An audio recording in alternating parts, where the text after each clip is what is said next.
इंसान की ख्वाहिश होती है कि उसे कोई अच्छा प्लॉट मिल जाए और रोशन मुस्तकबिल के कोई अपना घर बना ले जो फ्रॉड से महफूज हो और मालिकाना हुकूक हों, ताकि जमा पूंजी उसकी ज़ाया ना हो जाए। कुछ दोस्तों ने रब्ता किया और मुझे कहा कि कुछ ऐसा ऐसा इलाका जहाँ पे माकूल जो पैसे उन पर कोई जो प्लॉट मिल सके, मकान मिल सके। जो मुतवस्सित तबका है, ख़ास तौर पे उनकी ख्वाहिश थी कि ऐसी जगह पे जहाँ मुनासिब दाम देकर हम मालिकाना हुकूक ले सकें, लेकिन हो इस्लामाबाद में। तो जो ओवरऑल सर्वे किया मुझे, बल्कि मेरे बहुत से रिश्तेदार हैं, बल्कि कोई 30-35 जो है मेरे जानने वाले हैं और रिश्तेदार हैं, जिनको फिर मैंने इसी जगह के बारे में बताया। और इस्लामाबाद में ही है ये जगह भी। और जो मुतवस्सित उसके लिए बहुत अच्छी जगह है इस्लामाबाद में। आप खन्ना पुल से भी निकलें, जैसे ये ज़ीरो पॉइंट है, वहाँ से अगर आप जाते हैं तो तकरीबन 13 किलोमीटर बनता है, 12 या 13 किलोमीटर ग़ालिबन ऐसे ही है। और अगर खन्ना पुल से जाते हैं तो ये 7 किलोमीटर बनता है मरवा टाउन। और जो पुराना एयरपोर्ट यानी एक्सप्रेस हाईवे है और कुराल पुलिस स्टेशन इस्लामाबाद का, उससे अगर हम एक्सप्रेस हाईवे से निकलते हैं तो वो लगभग 4.5 से 5 किलोमीटर ये मरवा टाउन है। गौरी टाउन के बाद ही आता है मरवा टाउन। तो वहाँ पर जो है जिन्होंने घर लिए हैं और प्लाट लिए हैं, वो बड़े खुश हैं कि चले जी मुनासिब दाम में हमें मरवा टाउन में जो है प्लाट मिल गया और मकान बना रहे हैं। तो ऐसे में जो मेरे एक दोस्त से मेरी मुलाकात हुई थी, वो इस तरह हुआ कि उनका कोई काम था, काफ़ी अरसे से वो लगे हुए थे, वो नहीं हो सका, तो मेरी से मुलाकात दफ़्तर में हुई। दफ़्तर में मुलाकात के बाद उनसे हेलो हाई हुई, तो वो कंस्ट्रक्शन का काम करते थे। फिर उनका काम जो बग़ैर रिश्वत के काम कंप्लीट हुआ और एक पैसा भी किसी को नहीं देना पड़ा, तो वो बहुत खुश हुए। उन्होंने कहा जी मुझे बताएँ कि मेरे लायक क्या खिदमत हो सकती है। उनसे मेरा राब्ता हुआ, तो फिर वो यहाँ पे काम करते थे मरवा टाउन में, तो फिर उनसे राब्ता हुआ, तो फिर उनसे कुछ प्लॉट लिए, तो अच्छा सिलसिला शुरू हुआ। और अब उन्होंने वहाँ पर जो है मज़ीद मकान बनाने शुरू किए हैं। तो मैंने उनसे फिर ये रिक्वेस्ट की, मैंने कहा यार मेरे बहुत से ऐसे फॉलोअर्स हैं जो मेरे फ़ैन भी हैं और दूर-दराज़ इलाकों में, ख़ास तौर पे जो ओवरसीज़ पाकिस्तानी हैं, तो क्या उनके लिए भी कोई ख़ास आप मिरात रखेंगे या उनके लिए भी कोई ख़ास रियायत की जाएगी?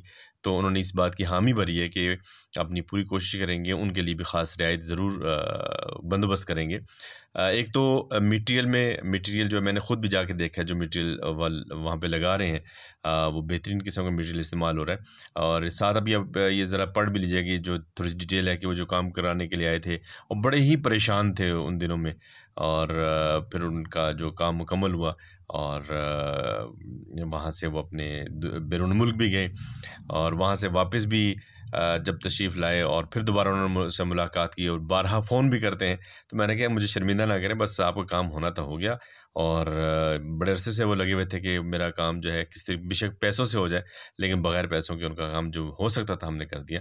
तो उसके बाद ये सिलसिला शुरू हुआ। तो खुशी इस बात की हुई कि इसी तरीके से इंसान की दोस्तियाँ बढ़ती हैं और अच्छे लोग मिलते हैं और अच्छे लोगों को भुलाया नहीं जा सकता। तो उन्होंने फिर ये काम शुरू किया, फिर ये सारी ये वीडियो भी मुझे भेजी। उन्होंने कहा जी आप बेशक अपलोड कर दें, तो मैंने कहा जी मैं ज़रूर अपलोड कर देता हूँ। ये डे फर्स्ट से जैसे खुदाई होती है, फिर वहाँ पर उन्होंने जो है वो बोर निकाला है, फिर उसके बाद जो ईंटें इस्तेमाल हुई हैं और प्लंथ बीम है, सरिया है, कॉलम है, ये तमाम चीज़ें फिर उन्होंने साथ-साथ भेजी हैं। और कोई बंदा वहाँ पे कहता है डायरेक्ट जाए, विज़िट करे, काम देख ले, नौयत देख ले कि मतलब बेहतरीन तरीके से। और स्ट्रक्चर पे पहला काम उनका था कि स्ट्रक्चर, क्योंकि स्ट्रक्चर में कोई चीज़ छुपती नहीं है।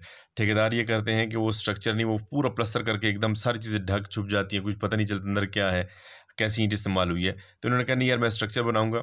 हाँ, स्ट्रक्चर के बाद अगर कोई और ये चाहे कि इसके ऊपर स्ट्रक्चर के बाद वेल फर्निश करके दें, तो फिर हम बना देंगे, लेकिन वो एक दफ़ा स्ट्रक्चर आके खुद मुआयना कर ले ताकि उसकी तसल्ली हो जाए।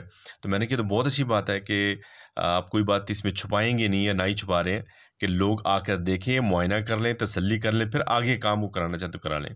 तो अब ये जो 3 इन्होंने इकट्ठे किए हैं, कुछ 25 मकान बनाने, तो 3 पहले मरहले में ऑलमोस्ट कंप्लीट है, बस ये अब लेंटर डलने वाला है, बाकी तमाम चीज़ें कंप्लीट हो चुकी हैं।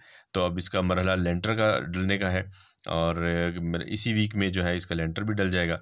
तो ये ये इसका स्ट्रक्चर है वो फॉर सेल होगा और यहाँ पे इस वक्त जो प्लाट है वो तकरीबन 40 से 42-43 लाख का 5 मरले का चल रहा है।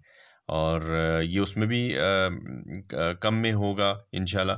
और जो स्ट्रक्चर है, मेरा मेरा नज़रिया ये है, आई थिंक प्लाट और स्ट्रक्चर मिला के तो मेरा ख्याल है आई थिंक 65 तक शायद हो।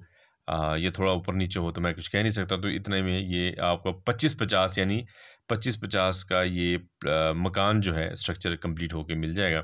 तो मेरा ख्याल वो रीज़नेबल एक प्राइस जो उसने रखी है। और इसमें एक जैसे गली से इन होंगे, 30 फुट की गली है, मीटर लगा हुआ है, पानी का बोर हुआ है।